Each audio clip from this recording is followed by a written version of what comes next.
저는요 벌써 UFC 챔피언의 효도로도 이겨요.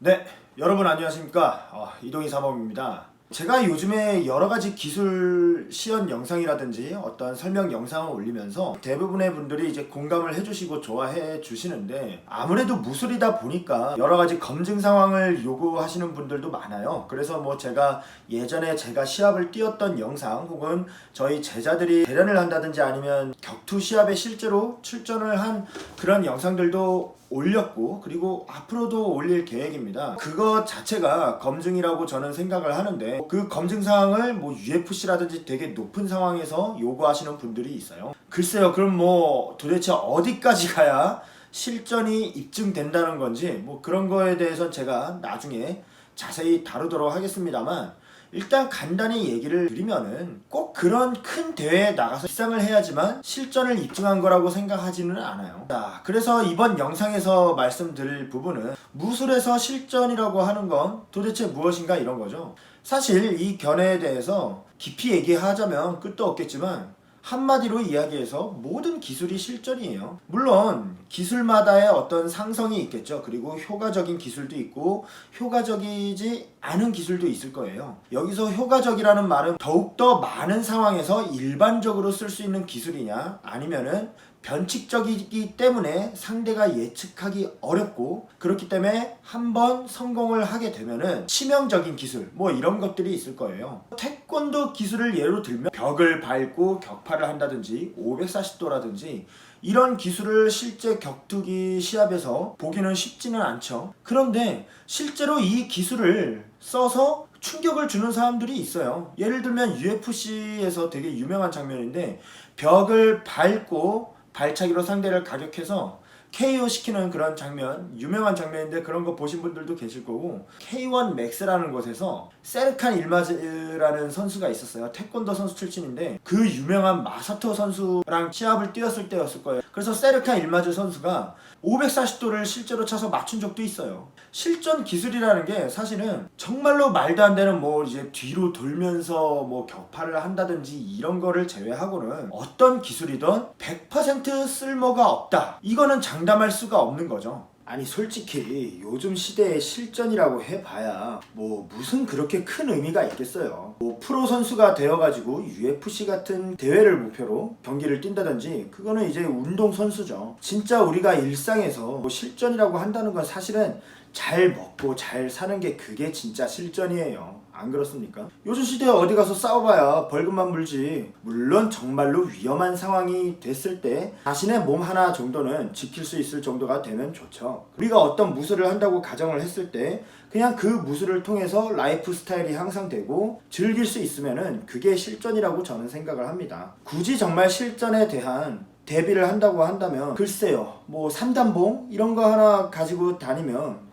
그게 더 도움이 되지 않을까요? 총 쏘면 끝나는 거예요. 그 유명한 격투기 선수들도 강도 만나서 총칼 만나면 그냥 돈 주고 말잖아요. 자, 그럼에도 불구하고 이런 이야기에 만족하지 않으실 분들이 많으실 걸로 저는 알고 있습니다. 왜냐하면 저도 무술인이다 보니까 무술 대 무술로 봤을 때 어떤 것이 강한 무술인가, 이런 논의를 하고 싶고 그런 마음이 있으실 걸로 알고 있어요. 자, 그런 부분에서 제가 말씀을 드리자면, 사실 맨몸 무술에서 현대시대에 최적화되고 가장 강한 무술은 MMA예요. 이거는 누구도 부정을 할 수가 없어요. 물론 MMA도 단체에 따라 룰이 다르고 그래요. 그리고 MMA 자체를 단독 무술로 볼 것인가, 이것도 이제 논의할 만한 여지는 있어요. 어쨌든 종합격투기 MMA라는 것 자체가 상당히 체계적으로 잡혀있고 깊이가 깊어졌기 때문에 뭐 단독 무술로 보든지 말든지 그런 거랑은 상관이 없이 종합격투기라는 그 기술체계 자체가 최고의 시스템이라는 거는 뭐 저도 태권도 사범 무술을 하는 입장에서 인정합니다. 일단은 제가 태권도 사범이니까 태권도에 대한 이야기를 할게요. 태권도는 입식 타격이 주요인 무술입니다. 손기술도 많고요. 최소한의 유술적인 기능도 있어요. 뭐 잡고 때린다든지 넘어뜨린다든지.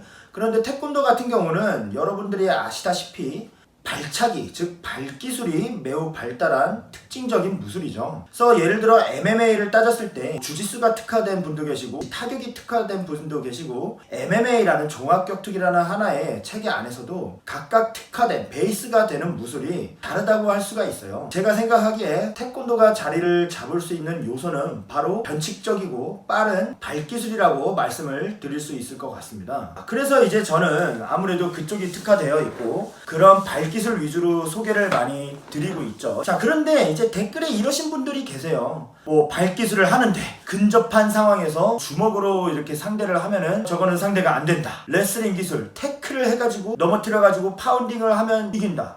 일단 첫 번째로 그분들 말씀이 맞아요. 맞는데 태권도고 뭐 복싱이고 무에타이고 주짓수고 이런 거를 떠나서 무술의 기술이라는 건 상성이 있어요. 어떤 기술이 있으면은 이 기술에 대한 약점 그리고 방어법이 있어요. 그 기술에 대한 또 파해법이 있고 또 이 기술에 대한 파해법이 있고 마치 가위바위보랑 같습니다. 그러면 제가 말씀드리는 부분은 태권도의 이런 기술들이 어떠한 상황에서 사용을 할 수 있는지 그리고 이런 상황에서 사용을 하면 유리하다 이런 얘기인데 주먹이 가위를 이기는 얘기를 하고 있는데 였다 와가지고 볼을 내면 이긴다 이런 얘기가 무슨 의미가 있습니까? 정신들 차려야 돼 이런 분들. 태권도는 뭐 발기술이 유리하니까 뭐 주먹이나 혹은 레슬링 태클로 하면 이긴다? 그러면 그런 사람들 논리대로라면은 주먹이 나한테 닿기 전에 뒤차기로 턱을 까면은 내가 이기는 겁니다. 태권도 선수가 이겨요. 태클 들어오기 전에 무릎 들어가지고 턱을 찍어버리면은 KO를 시켜버리면은 그러면 태권도인이 이기는 거잖아요. 이런 사람들 논리대로 따지면은 저는요 벌써 UFC 챔피언의 효도로도 이겨요.